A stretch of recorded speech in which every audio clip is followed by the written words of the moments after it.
പണ്ട് mobile barber ഷോപ്പിൽ പോയിട്ട് മുടി അന്നാണ് ആദ്യം, എന്റെയൊക്കെ ചെറുപ്പകാലത്താണ് ഈ സമ്മർ കട്ടിങ് ഇറങ്ങി. സമ്മർ കട്ടിങ് എന്ന് പറഞ്ഞാൽ അന്ന് വരെ നമ്മുടെയൊക്കെ നാട്ടിൽ, എന്റെയൊക്കെ ചെറുപ്പകാലത്ത് ഹെയർ സ്റ്റൈൽ എന്ന് പറഞ്ഞാൽ ഈ രണ്ട് ഭാഗത്തേക്ക് വകഞ്ഞു വെച്ചിട്ട് ഇതിങ്ങോട്ട് മേലോട്ട് കാറ്റത്തെ കിളിക്കൂടെന്ന് പറയും, കിളിക്കൂട് മാതിരി ഇങ്ങനെ കെട്ടിവെക്കും, ഇങ്ങനെ മുകളിലോട്ട് നീറ്റി വെക്കും എണ്ണയൊക്കെ വെച്ച്. അന്ന് കുളിക്കാൻ നേരത്ത് ഉമ്മ എണ്ണ തലയിൽ വെക്കാതെ കുളിച്ച കുളി ശരിയാവൂല, കുളിപ്പിക്കും. എന്നിട്ട് രണ്ട് ഭാഗത്തേക്ക് വകഞ്ഞിട്ട് ഇങ്ങനെ ഒന്ന് മേപ്പോട്ട്. ആ സമയത്താണ് ആദ്യമായി ഹീറ്റർ വരുന്നത്. ഹീറ്റ് ചെയ്തിട്ട് മുടി സമ്മർ കട്ടിങ് ആക്കി മേപ്പോട്ട് വെക്കുക.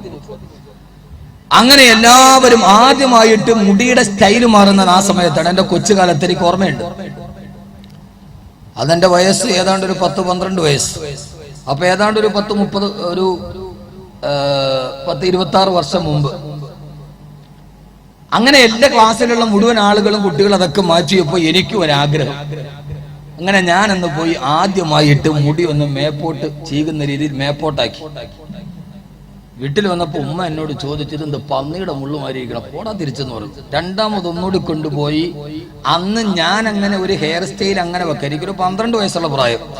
അന്ന് ഞാൻ അങ്ങനെ ഹെയർ സ്റ്റൈൽ മേപ്പോട്ടാക്കിയപ്പോ എന്റെ മനസ്സിൽ അങ്ങനെ ഒരു ചിന്ത ഉണ്ടോ എന്ന് മനസ്സിലാക്കിയ എന്റെ ഉമ്മ രണ്ടാമത് പോയിട്ട് എന്നെ മുട്ടയടിപ്പിച്ചോളൂ. ഞാൻ ഇപ്പൊ അതൊക്കെ അന്നൊക്കെ ഉമ്മാനെയൊക്കെ ഒന്ന് മനസ്സിലെങ്കിലും രണ്ടെണ്ണം പറഞ്ഞിട്ടുണ്ടാവും. നേരെ പറഞ്ഞ ഞൊട്ടു ഇങ്ങനെയാണ് എന്റെ ഉമ്മ, ഇങ്ങനെ എന്തേലും നേരെ പറഞ്ഞ ഒരൊറ്റ ഞൊട്ട ഇവിടെ. മോനെ, അതൊക്കെ ഒരു ശിക്ഷണത്തിന്റെ കാലമായിരുന്നു. കൊച്ചുകാലത്ത് വേണ്ടാത്തൊരു വർത്താനം വന്നാൽ ഉമ്മ വന്നിട്ട് ഈ വിരൽ വെച്ചിട്ടൊരു കിട്ടിയിട്ടില്ല. നിങ്ങൾക്കായിരുന്നു, നിങ്ങൾ അന്നേ മുത്തക്കിയ അല്ലെ, നിങ്ങൾ അന്നേ മുത്തക്കി കിട്ടിയിട്ടില്ല ഞൊട്ട്. ആ ഞൊട്ടൊരെണ്ണം ഇങ്ങനെ കിട്ടിയാൽ പിന്നെ നമ്മളെ വാക്ക് പറയാൻ നേരത്ത് നമ്മൾ വീണ്ടും പകുതി വന്നിട്ട് അകത്തോട്ട് വലിക്കും. കാരണം ആ ശിക്ഷണത്തിന്റെ മുറയാണത്. ഇന്ന് നമ്മുടെ കുട്ടികളെ നിങ്ങളൊന്ന് ഞൊട്ടി നോക്ക്, അവൻ വലത്തേക്ക് വെച്ച് നമ്മുടെ കവാലത്ത് അപ്പടിച്ചിരിക്കും, അടിച്ചിരിക്കും, ഉറപ്പാണ്. നിങ്ങൾ ഇന്നത്തെ കുട്ടികളെ നിങ്ങൾ പരിശോധിച്ച് നോക്കൂ. എന്തുകൊണ്ട് ഞാൻ അങ്ങനെ ആയില്ലെങ്കിൽ ഞാൻ ഈ സമൂഹത്തിൽ ഒറ്റപ്പെട്ടു പോകുമെന്ന ഒരു അപകർഷതാ ബോധം നമ്മുടെ കുട്ടികളെ, നമ്മുടെ ന്യൂ ജനറേഷനെ വല്ലാതെ ബാധിച്ചിട്ടുണ്ട്. ഞാൻ പിന്നീട് ആ മുടി അങ്ങനെ വെട്ടിയിട്ടേ ഇല്ല, ഇന്നും വെട്ടാറില്ല.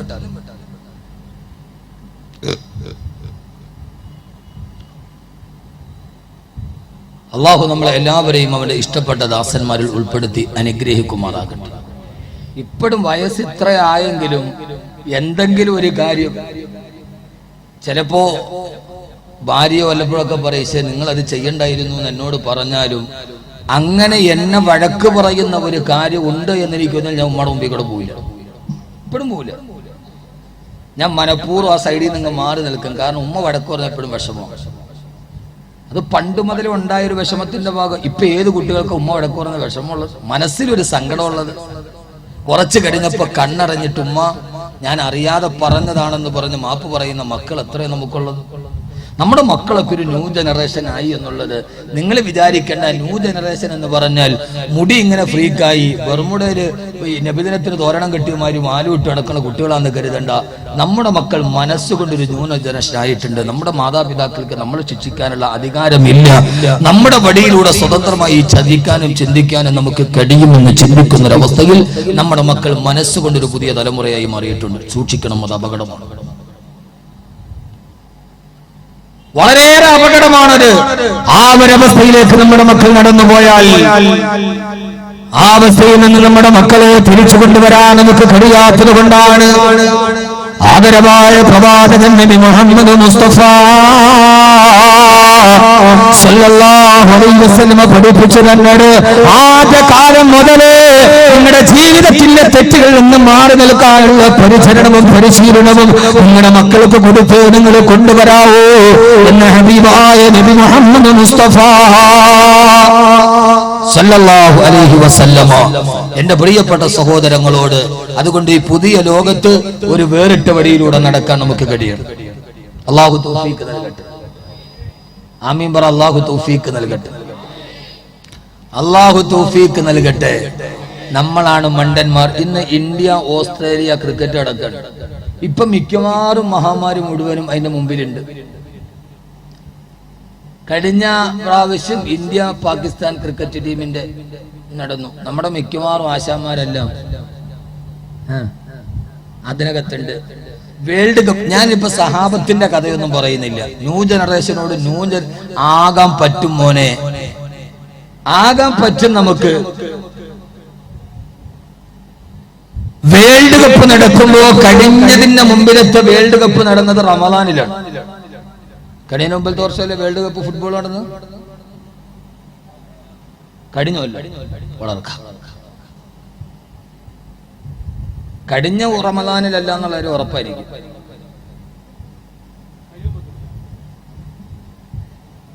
അതിന് മുമ്പിലത്തെ നോയമ്പിന്, കഴിഞ്ഞ മുമ്പിലത്തെ റമദാനല്ല, ഉറപ്പ്. ഖുർആനിൽ എത്ര ബിസ്മിയുണ്ട്?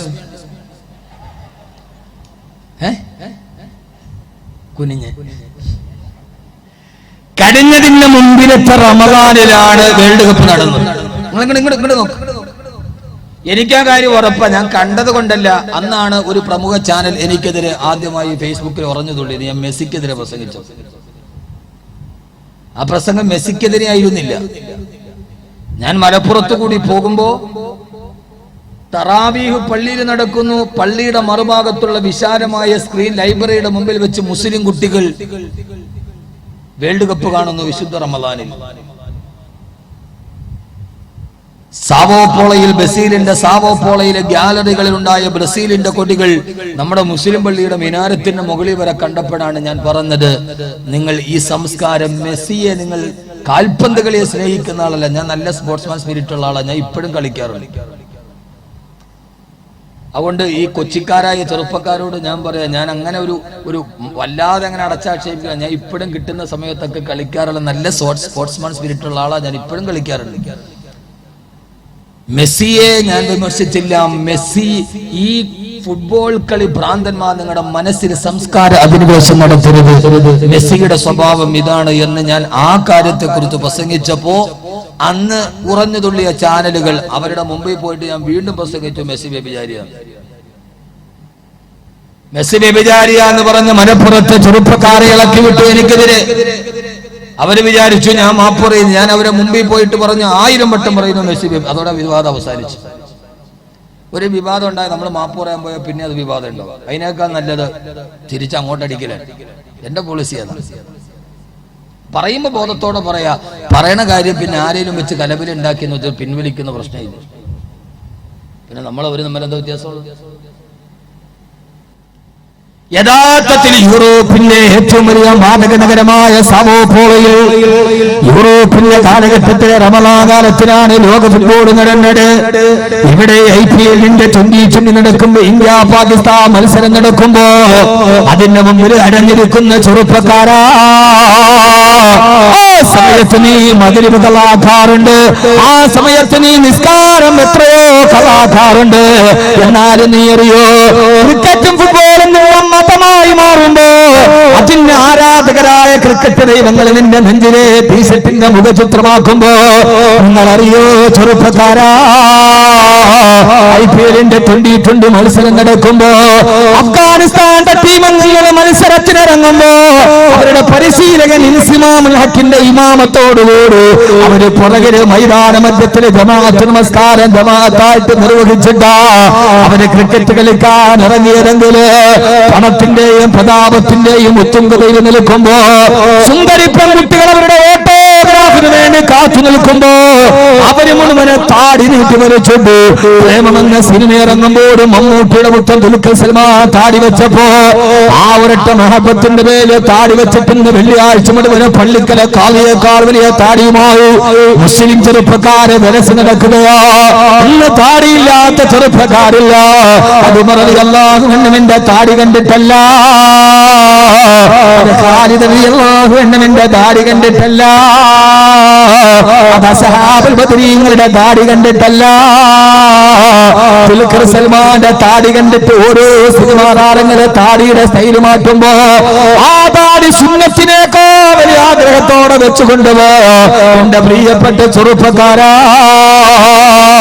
നീയൊക്കെ ന്യൂ ജനറേഷൻ ആരാധിച്ചു കൊണ്ടുപോകുന്ന ക്രിക്കറ്റ് താരങ്ങള് സൈദന്റെ ഡ്രസ്സിംഗ് റൂമിൽ ഇരുന്നിട്ടല്ലോ ഇതിന്റെ ഖുർആൻ ഓതുമ്പോഴാണ് ക്രിസ്ത്യാനിയായ പാക് ക്രിക്കറ്റ് ടീമിലെ ഏക ക്രൈസ്തവ വംശനായ യൂസുഫ് യോഹന്നാ കേൾക്കുക. ആ ഖുർആൻ കേട്ട യൂസുഫ് യോഹന്നയുടെ മനസ്സിലേക്ക് ഖുർആൻ ഇറങ്ങിയപ്പോ സൈദന്റെ മുട്ടുമുറ്റി നിന്ന് ആ ഖുർആനിനെ കൊന്നുകൂടി ഓടി കേൾപ്പിക്കുമോ സൈദന്റെ ഓതി കേൾപ്പിച്ചു കൊടുത്തു.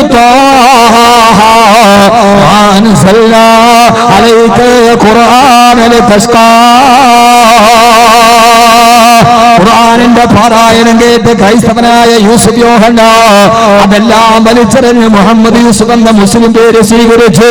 അദ്ദേഹം ഇന്ന് നീണ്ട താടിയും തലമ്പുമായിട്ട് ക്രിക്കറ്റ് കളത്തിൽ നിറഞ്ഞു നിൽക്കുമ്പോ ഇന്നലെ ബസ് സ്റ്റാൻഡിൽ നിന്ന് തിരിച്ചു കാണിച്ച ചെറുപ്പക്കാരന് വേണ്ടി 5 വഖത്ത് നിസ്കരിച്ച നിസ്കാര തളമ്പിന്റെ സ്ഥാനത്ത് കുങ്കുമപ്പെട്ടിട്ട് മതം പാറിയ ന്യൂ ജനറേഷൻ പെണ്ണേ, ഈ കാമത്തിന്റെ പേരിലും പ്രേമത്തിന്റെ പേരിലും നിന്റെ ഇസ്ലാമിനെയും സ്വർഗത്തിനെയും വലിച്ചെറിയുമ്പോ ലോകത്തിന്റെ പണക്കൊടുപ്പിന്റെ നടുവ് ഇന്നത്തെ പെണ്ണ് മതം മാറിയതെങ്ങനെയാ?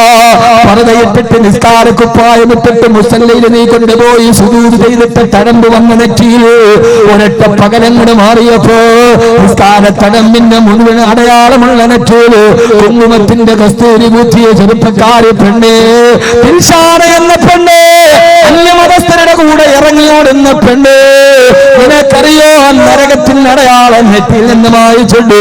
സൈലന്ദറിന്റെ ഖുർആൻ കേട്ടിട്ട് നീണ്ട താടി വളർത്തി നമസ്കാര തലമ്പോടെ നിൽക്കുന്ന യൂസുഫ് യോഹന്നെ, നിനക്കറിയോ എന്റെ പ്രിയപ്പെട്ട ചെറുപ്പക്കാരാ,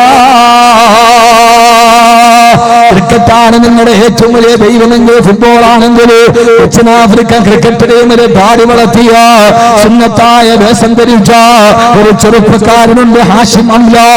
ഹാഷിം അംല ഇപ്പോഴും ഓരോ കളിവിടക്കാൻ ജേഴ്സിയിടുമ്പോഴും $800 ഓരോ കളിയും അയാളെ പെടത്തുകയായിട്ട് കെട്ടുവെക്കുകയാ.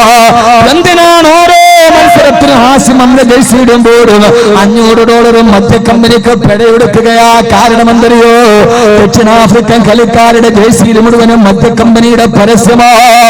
മദ്യമല്ലാണ്ട് റസൂൽ ഹറാമാക്കി തന്ന വിശുദ്ധമായ ഖുർആൻ ഹറാമാക്കിയ മദ്യത്തിന്റെ ലേബലുള്ള ടീഷർട്ട് ധരിക്കില്ല എന്ന് പറഞ്ഞു ആ മദ്യ കമ്പനിയുടെ പരസ്യം എഴുതിയ ടീഷർട്ട് ധരിക്കാൻ വിസമ്മതിച്ചതിന്റെ പേര് ഓരോ മത്സരത്തിലും $500 പെടയെടുക്കാൻ ഹാഷിം അംലയ്ക്ക് കഴിയുന്നെങ്കിൽ കാരണത്തുട്ടിനു വേണ്ടി ഇസ്ലാമിനെ വലിച്ചെറിയുന്ന എന്റെ പ്രിയപ്പെട്ട ചെറുപ്പക്കാരാ, ഹൈന്ദവ പെണ്ണിനെ വിവാഹം കൊടുക്കാൻ, അന്യമതസ്ഥയായ പെണ്ണിനെ വിവാഹം കൊടുക്കാൻ മതം മാറുന്ന ചെറുപ്പക്കാരാ, സുഖ സൗകര്യങ്ങളുടെ നടുവ് ലോകവിന്റെ ദീനിനെ മാത്രം ആഗ്രഹിക്കുന്ന ഈ 2020 ക്രിക്കറ്റ് നടക്കുമ്പോൾ പോലും അതിന്റെ പേരിൽ വഖത്ത് നിസ്കാരങ്ങൾ നകലാകുമ്പോ അഫ്ഗാൻ ടീമംഗങ്ങളും പാകിസ്ഥാൻ ടീമംഗങ്ങളിലെ മുസ്ലിമീങ്ങൾ മുഴുവനും മൈതാനമത്ത് ജമാഅത്തായിട്ട് നിസ്കരിക്കുമ്പോ അള്ളാഹുവിന് വേണ്ടി ജീവിക്കാനാണ് ജീവിതമെന്ന് പഠിപ്പിച്ചു തരാ. കാലത്തിനൊത്ത് നടക്കാനല്ല, അള്ളാന്റെ ദീനിന് വേണ്ടി നടക്കാനാണെന്ന് തീരുമാനിക്കാൻ എന്റെ പ്രിയപ്പെട്ട സഹോദരി സഹോദരന്മാർക്ക് കഴിയേണ്ടതുണ്ട്. അതിന് നിങ്ങൾ എന്താ ചെയ്യേണ്ടത്? ഞാനതിന്റെ പരിഹാരമാർഗം പറഞ്ഞു തരികയാ. വെറുതെ നമ്മൾ കുറെ കാര്യങ്ങൾ പറഞ്ഞിട്ട് കാര്യമില്ല. ജീവിതത്തിൽ തെറ്റുകളൊക്കെ സംഭവിക്കാം. പക്ഷേ പിന്നെ ദാമത്തി മുഖിലി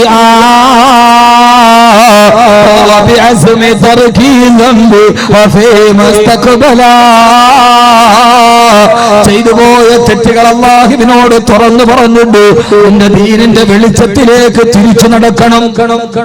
കാരണം ഇനി ലോകം അവസാനിക്കാൻ ഏറെ നാളുകളില്ല. ആരോഗ്യത്തോടെ നിന്നവരൊക്കെ ഒരു പൊടുന്നന് ഒരു ദിവസം കൊണ്ട് മരിച്ചു വീഴുകയാ. കമ്മിന് സഹീന മാതാ കമ്മിന് ഗൈരില്ലതു വകമ്മിൻ മരീനിൻ ആശ അദഹറന ഇലാ ദഹരി. ഒരൊറ്റ നിമിഷം കൊണ്ടാണ് ആളുകൾ മരിച്ചു വീഴുന്നത്. ഏത് സമയത്താണ് മരണം വരുന്നതെന്നറിയില്ല. അതുകൊണ്ട് ജീവിതത്തിൽ പെട്ടെന്ന് തിരിച്ചു നടക്കണം. അള്ളാഹു തൗഫീഖ് നൽകട്ടെ. ആമീൻ പറ. ഞാൻ കുറെ കാര്യം വാരി വലിച്ചു പറയുന്നതിന് അർത്ഥമില്ല. ഇന്ന് ഈ സദസ്സിൽ നിന്ന് ആദ്യമായി കൊച്ചിയിൽ പ്രസംഗിച്ചിട്ട് ഞാൻ തിരിച്ചു പോവാൻ. ആ സമയത്ത് എന്റെ കരളിന്റെ കഷണമായ എന്റെ പ്രിയപ്പെട്ട ചെറുപ്പക്കാരോട്, മട്ടാഞ്ചേരി കൊച്ചിയിലുള്ള ചെറുപ്പക്കാരൊക്കെ ഭയങ്കര സ്പിരിറ്റുള്ള ആളുകളാണ്. ഭയങ്കര സ്പിരിറ്റ് എന്ന് പറഞ്ഞാൽ ദീനി സ്പിരിറ്റ് കൂടുതലാണ്. പണ്ട് അബ്ദുൽ നാസർ മഅദനിയുടെ സുവർണ കാലഘട്ടത്തിൽ അള്ളാഹു അദ്ദേഹത്തിന് പെട്ടെന്ന് മോചനം നൽകി അനുഗ്രഹിക്കുമാറാകട്ടെ. മോചനം നൽകി അനുഗ്രഹിക്കുമാറാകട്ടെ. ഞാനിപ്പോ ഈ അടുത്ത ഒന്നൊന്നര മാസമായിട്ട് അബ്ദുൽ നാസർ മഅദനിക്ക് വേണ്ടി പരസ്യമായിട്ട് ദുആ ചെയ്യാറില്ല. കാരണം ഞാനൊരു പ്രസംഗം പ്രസംഗിച്ചപ്പോ ആ പ്രസംഗം തെറ്റിദ്ധരിച്ച കുറെ ആളുകൾ ആ രീതിയിൽ എന്നെ വിമർശിച്ചപ്പോ ഇനി അവർക്ക് തോന്നും അവരുടെ വിമർശനമൊക്കെ കേട്ടിട്ട് പേടിച്ചിട്ടാണ് ഞാൻ ദുആ ചെയ്യുന്നത്. ഇപ്പൊ ഞാൻ രഹസ്യമായിട്ട് എന്റെ നിസ്കാരത്തിലും എന്റെ സ്വകാര്യതയിലും മാത്രമേ ഞാൻ അദ്ദേഹത്തിനോട് ദുആ ചെയ്യുള്ളൂ. പരസ്യമായിട്ട് ചെയ്യാറില്ല. കാരണം ചെയ്യാത്തതിന്റെ കാരണം ചിലപ്പോൾ ഇനി ഞങ്ങളെ ബോധിപ്പിക്കാൻ വേണ്ടി പറയണമെന്ന് തോന്നിയാലോ ഒന്ന് വേണ്ടാണ്. എന്താ പറഞ്ഞത് ഞാനും അദ്ദേഹമായിട്ടുള്ള ബന്ധം എന്നത് അദ്ദേഹത്തിന് നന്നായിട്ട് അറിയാം. അള്ളാഹു അദ്ദേഹത്തിന് നല്ല മോചനം കൊടുത്ത് അനുഗ്രഹിക്കട്ടെ. അള്ളാഹു അദ്ദേഹത്തിന് നീതിപീഠത്തിന്റെ കണ്ണ് തുറന്നു കൊടുക്കട്ടെ. ആ വിവാദം ആദ്യമായിട്ട് ഞാൻ പരസ്യമായിട്ട് ആ പേരും പറഞ്ഞ് ദുആ ചെയ്യണേ ഇവിടെ വെച്ചാണ്. കാരണം കൊച്ചിക്കാർ കൂടെ ഉണ്ടെങ്കിൽ ഒരു ധൈര്യമാണ്. മഹാനായ അബ്ദുൽ നാസർ മഅദനി ആദർശത്തിന്റെ ആൾരൂപമായ അദ്ദേഹത്തിന്റെ സുവർണ കാലഘട്ടങ്ങളിൽ പാതിരാത്രി 2 മണിയും 3 മണിയും വരെ അദ്ദേഹത്തിന്റെ പ്രസംഗം കേൾക്കാൻ കണ്ണിലുണ്ണഴിച്ച് കാത്തിരുന്ന ആളുകളാണ് മട്ടാഞ്ചേരിയിലും കൊച്ചിയിലുള്ള ചെറുപ്പക്കാർ. അദ്ദേഹത്തിന്റെ പ്രസംഗങ്ങളെ ഏറെ ഇഷ്ടപ്പെട്ട. ഇതൊക്കെയാണ് ഫ്രീക്കാണ്, ഓട്ടമാണ്, പാച്ചിലെന്നൊക്കെ പറഞ്ഞാലും ഇസ്ലാമിന്റെ കാര്യങ്ങൾ ആവേശത്തോടെ പറഞ്ഞാൽ അത് പെട്ടെന്ന് ഏറ്റെടുത്ത് ആവേശം ഒരൊറ്റ നിമിഷം കൊണ്ട് റീചാർജ് ചെയ്യുന്ന ഒരു നല്ല മനസ്സിന്റെ ഉടമകളാണ് ഈ സമൂഹത്തിലുള്ള ചെറുപ്പക്കാർ. ഞാൻ അങ്ങനെയാണ് വിലയിരുത്തുക. നിങ്ങളെ സോപ്പിടാനുള്ള ഒരു വർത്താനല്ല.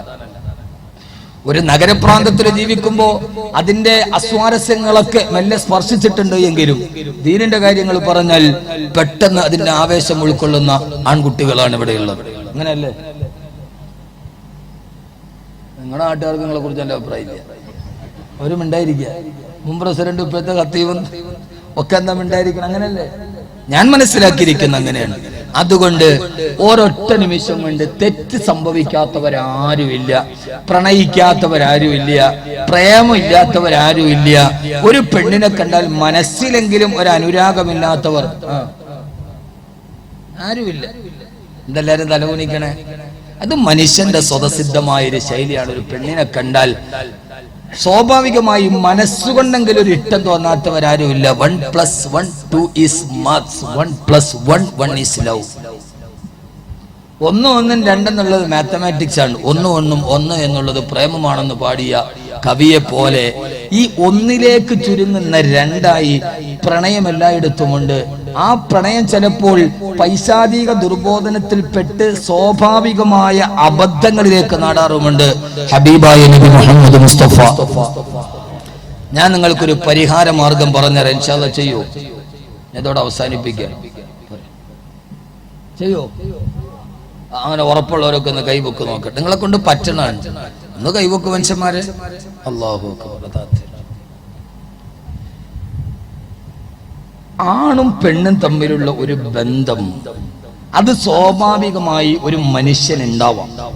തെറ്റുകൾ സംഭവിക്കാം. ഹബീബായ നബി മുഹമ്മദ് മുസ്തഫ സല്ലല്ലാഹു അലൈഹി വസല്ലമയുടെ അടുക്കലേക്ക് വന്നിട്ടൊരു സഹാബി പറഞ്ഞു, നബിയെ, എനിക്കൊരു പെണ്ണുമായിട്ടൊരു പ്രേമം ഉണ്ടായിരുന്നു. ഞാൻ അറിയാതെ അവളെ ഒന്ന് ചുംബിച്ചു പോയി. ആരാ പറയണേ? കൊച്ചിക്കാരനല്ല, കൊല്ലംകാരനല്ല, കൊയിലാണ്ടിക്കാരനല്ല, കോതമംഗലത്തുകാരനല്ല. പറയുന്ന ആൾ ഹബീബായ നബിയുടെ മദീനത്തെ പള്ളിയിൽ മുത്തുനബിയെ കണ്ടു വിശ്വസിച്ച സഹാബിയ. നബിയെ, ഞാൻ അറിയാതെ എനിക്കൊരു പ്രേമുണ്ടായിരുന്നു. പെണ്ണിനെ ഞാൻ അറിയാതെ ഒന്ന് ചുംബിച്ചു പോയി. ഫർജിന്നി യാ റസൂലല്ലാഹ്, എന്നെ കല്ലെറിഞ്ഞു കൊല്ലു നബിയെ. ഇതാണ് ജീവിതത്തിൽ ഉണ്ടാകേണ്ട ഒരു മൂല്യം. തെറ്റ് ചെയ്താൽ അത് തെറ്റാണ് എന്ന് മനസ്സിലാക്കുക. എന്നാൽ നമ്മൾ രക്ഷപ്പെട്ടു. ഏറ്റവും വലിയ പരാജയം തെറ്റ് ചെയ്തിട്ടും ആ തെറ്റിനെ ന്യായീകരിക്കണം. തെറ്റ് ചെയ്തു പോയി ഉറപ്പാണ്, പിന്നെയും അതിനെ ന്യായീകരിക്കുന്നത്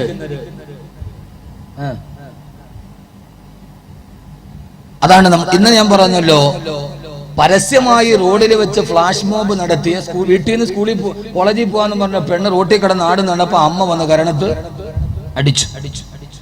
ഇന്ന് ഫേസ്ബുക്ക് നമ്മൾ നോക്കിയാൽ അതാണല്ലോ സമൂഹത്തിന്റെ ഒരു അഭിപ്രായ സർവേ. ഇപ്പോ അതിൽ മുഴുവൻ ആ അമ്മയെ പ്രകീർത്തിച്ചുകൊണ്ട് എല്ലാ അമ്മമാരും ഇങ്ങനെ ഒന്ന് രണ്ടെണ്ണം കരണത്ത് പൊട്ടിച്ചിരുന്നെങ്കിൽ ഇവളുമാരെന്നെ വീട്ടിലിരുന്നേനെ എന്നായിരുന്നു. പക്ഷെ ഇങ്ങോട്ട് വരുമ്പോൾ ഞാൻ വെറുതെ പ്രസംഗിക്കുന്നതിന് മുമ്പ് ഞാൻ ഫേസ്ബുക്ക് നോക്കും. കാരണം അപ്പോഴത്തെ അപ്ഡേറ്റുകളൊക്കെ കപ്പ കിട്ടും.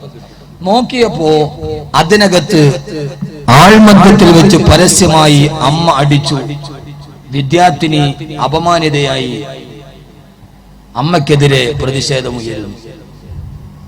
എങ്ങനെയുണ്ട്? ഇപ്പൊ ഇതിനകത്ത് തെറ്റുകാരി ആരാ? ആടിയ പെണ്ണോ അടിച്ച അമ്മയോ? ഇന്ന് നമ്മൾ നാളെ നോക്കിക്കോളി. നാളെ ഇവിടുത്തെ വാദം ഡിങ്കമതം, പുതിയ മതമാണ് ഡിങ്കമതം. വേറെ ആരെയും കിട്ടിയില്ല. ഇനി കുറച്ച് കഴിഞ്ഞ് കുട്ടൂസ മതം ഉണ്ടാവും, പിന്നെ ഡാഗിനി മതം ഉണ്ടാവും. ഇതൊക്കെ കഴിഞ്ഞാൽ എനിക്ക് തോന്നുന്നു ഇനി പെണ്ണുങ്ങളെല്ലാം കൂടെ കൂടി, ആണുങ്ങളൊക്കെ ഡിങ്കക മതവും കുട്ടൂസ മതം ഉണ്ടായാലും ഇനിയിപ്പോ പെണ്ണുങ്ങളെല്ലാം കൂടെ കൂടി സരിത മതവും കൂടെ ഉണ്ടാക്കുമെന്ന് എനിക്കറിഞ്ഞു. അതൊരു മതമായി മാറുക. എന്താ ലോകത്ത് കിടക്കുക? എല്ലാം കഴിഞ്ഞിട്ട് സരിത പറയാ എന്നെ ആളുകൾ ലൈംഗികമായി പീഡിപ്പിച്ചു. വാതില് തുറന്നിട്ട് വീട്ടിൽ ആരെങ്കിലും ഓട് വിളിച്ചകത്ത് കയറും?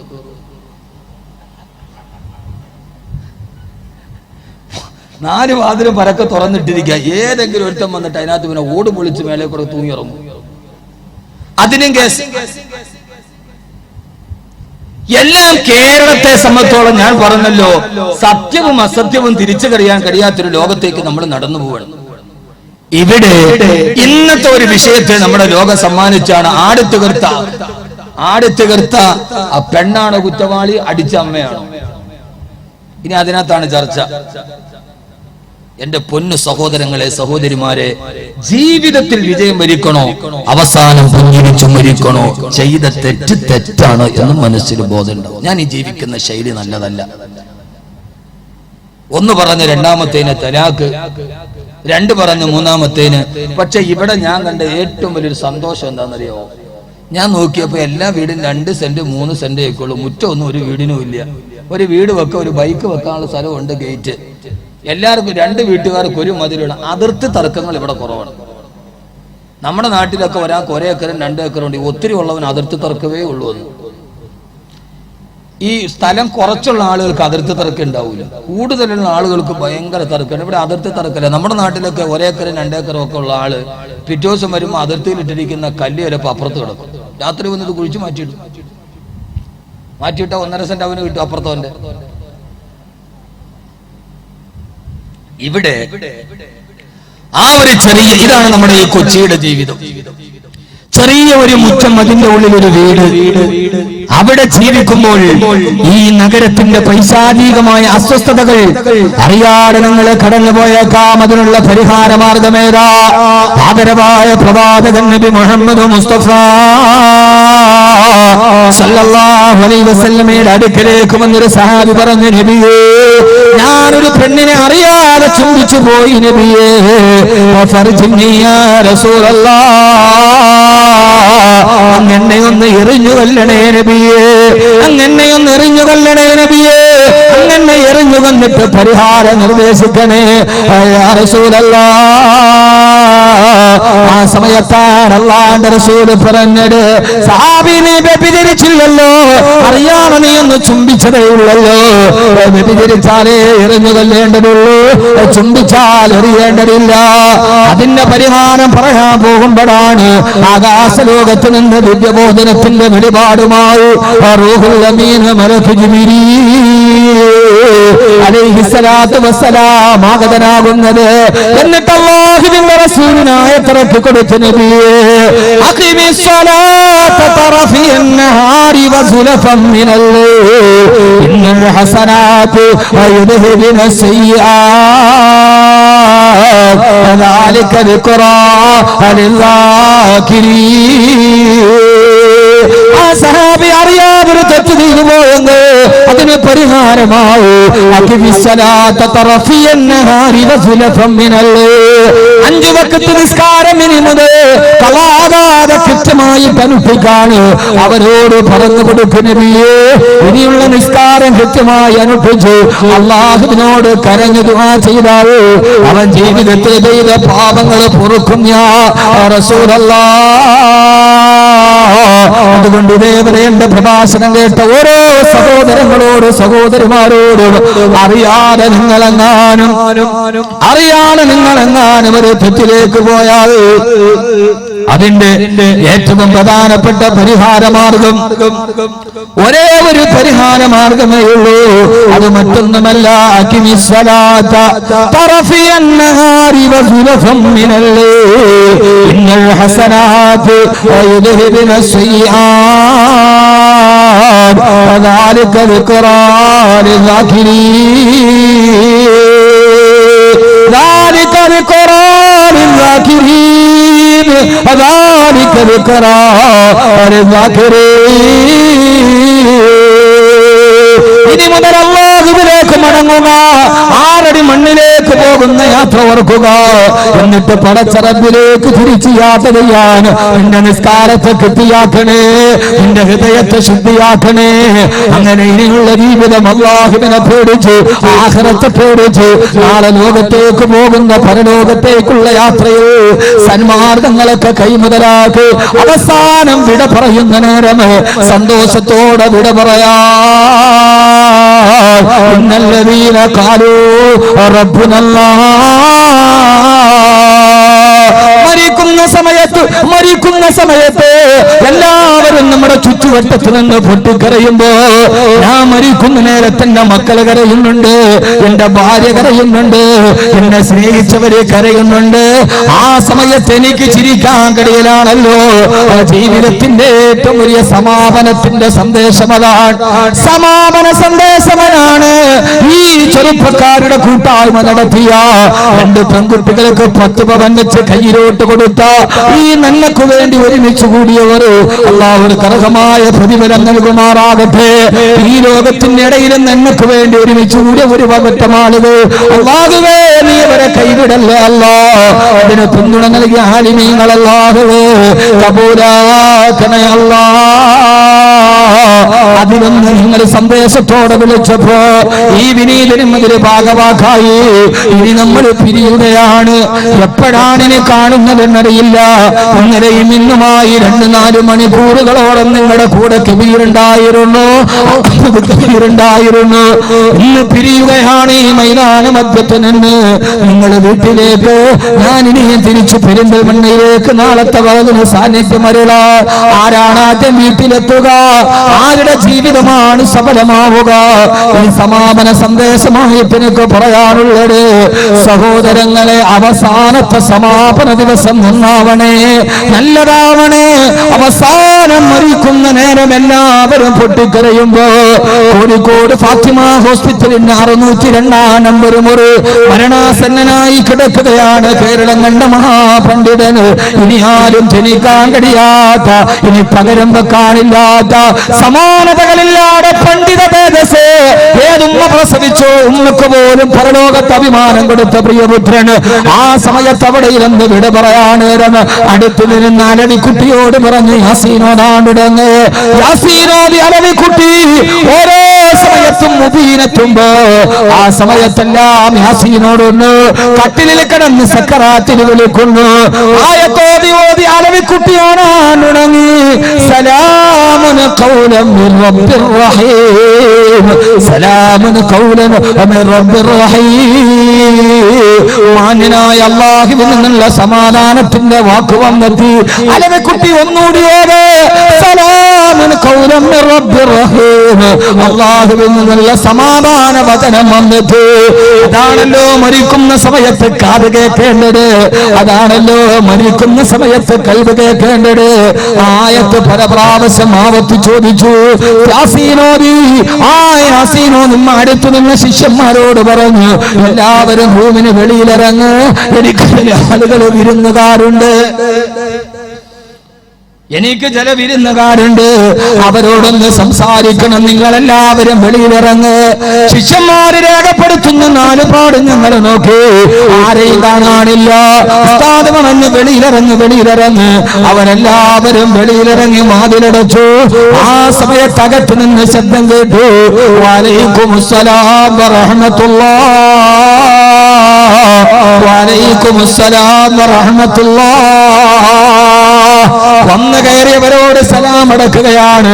ജനൽപ്പടിയിലൂടെ നിങ്ങൾ നോക്കുമ്പോ ആ റൂമിൽ ഉസ്താദല്ലാതെ മറ്റൊരാള് കടന്നു വന്നിട്ടില്ല. പിന്നെ ആരാണ് വരാനുള്ളെന്ന് പറഞ്ഞത്? ആരോടാണ് സലാം പറഞ്ഞത്? ആ സലാം പറഞ്ഞത് ആരോടെന്നറിയോ? അല്ലാഹുവിന്റെ മലക്കുകൾ ഇവിടേക്ക് കടന്നു വന്നു.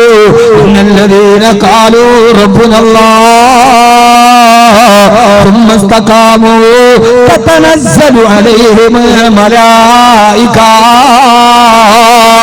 അല്ലാഹുവിന്റെ തത്വക്ക് വേണ്ടി ജീവിച്ചവർ, പടച്ചറപ്പിനെ ഇഷ്ടപ്പെട്ട് ജീവിച്ചവർ, അവർ മരിക്കുന്ന സമയത്ത് ആകാശ ലോകത്ത് നിന്ന് അല്ലാഹുവിന്റെ മലക്കുകൾ ഇറങ്ങി വന്നിട്ട് അവരോട് സലാം പറയുമത്രേ.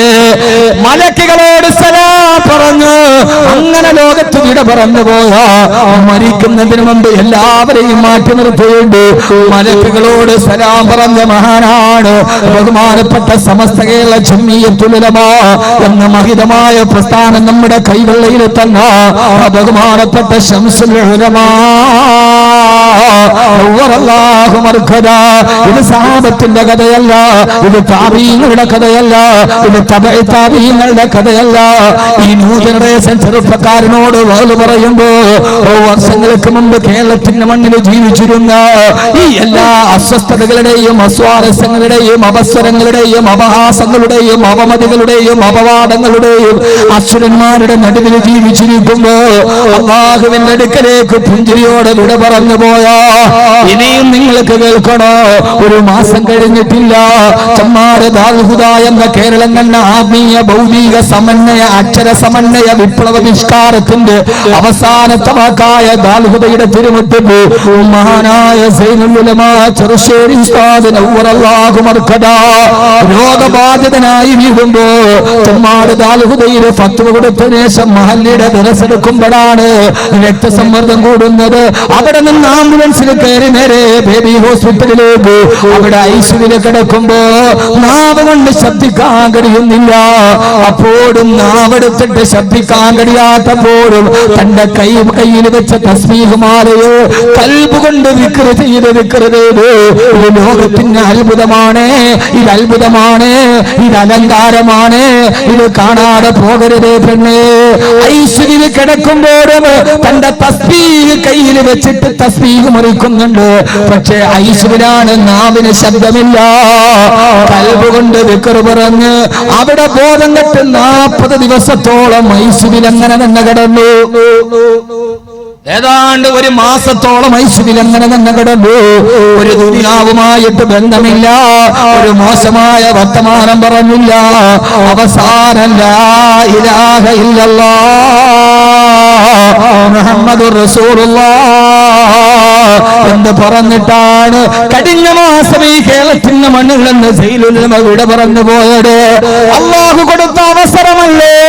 മരിക്കുന്നതിന് തൊട്ട് മുമ്പ് 10-30 ദിവസം ഐസിയുവിന്റെ ഉള്ളിൽ ഒരു ദുനിയാവിന്റെ സംസർഗമില്ല. മഹാമാരി വിട പറഞ്ഞതുപോലെ ഖൽവത്തിനായി ഈ ദുനിയാവുമായി ബന്ധമില്ലാതെ പാപത്തിന്റെ ഒരു സാഹചര്യം പോലും ഒരുക്കാട് ഇത്രയും നല്ല വിട പറയൽ നൽകിയെങ്കിൽ എന്നോട് നിങ്ങളോട് ഞാൻ ദുആയോടെ വസിയത്തോടെ പറയാ, ഉസീകും യാ ഇബാദല്ലാഹ് വയ്യായ ബിനഫ്സി അവ്വലം ബിതഖ്വല്ലാഹ്. എങ്ങനെ ജീവിച്ചാലും മാറ്റമുണ്ടായിട്ടും മരിക്കണേ. മരിക്കുന്ന സമയത്ത് ഇന്നല്ലദീന ഖാലൂ റബ്ബുനല്ലാഹ് ثم استقاموا تتنزل عليهم الملائكة. മലക്കുകൾ വന്നിട്ട് പേടിക്കണ്ട, അല്ലാ തഖാഫൂ നീ പേടിക്കണ്ട, വലാ തഹ്സനൂ നീ ദുഃഖിക്കണ്ട എന്ന സന്തോഷ വാർത്ത കേട്ട് ഈ ലോകത്ത് നിന്ന് വിട പറയാൻ അവസാനം സ്വർഗത്തിന്റെ വാതിൽ തുറന്ന് സ്വർഗത്തിന്റെ ഉള്ളിൽ കടക്കാൻ പണമില്ല റബ്ബേ, വാങ്ങുവാനാ വീട്, കൊതിയുണ്ട് വല്ലാതെ പെടും അതിനോട്. അതിലേക്ക് നീയൊരു പാസ്താ മന്നാനേ, അത് നിന്റെ പക്കൽ മാത്രമാ ഹന്നാനേ. അള്ളാഹു നമുക്ക് ആ സ്വർഗത്തിൽ ഒരുമിച്ച് കൂടാൻ അള്ളാഹു തൗഫീക്ക് നൽകി അനുഗ്രഹിക്കട്ടെ.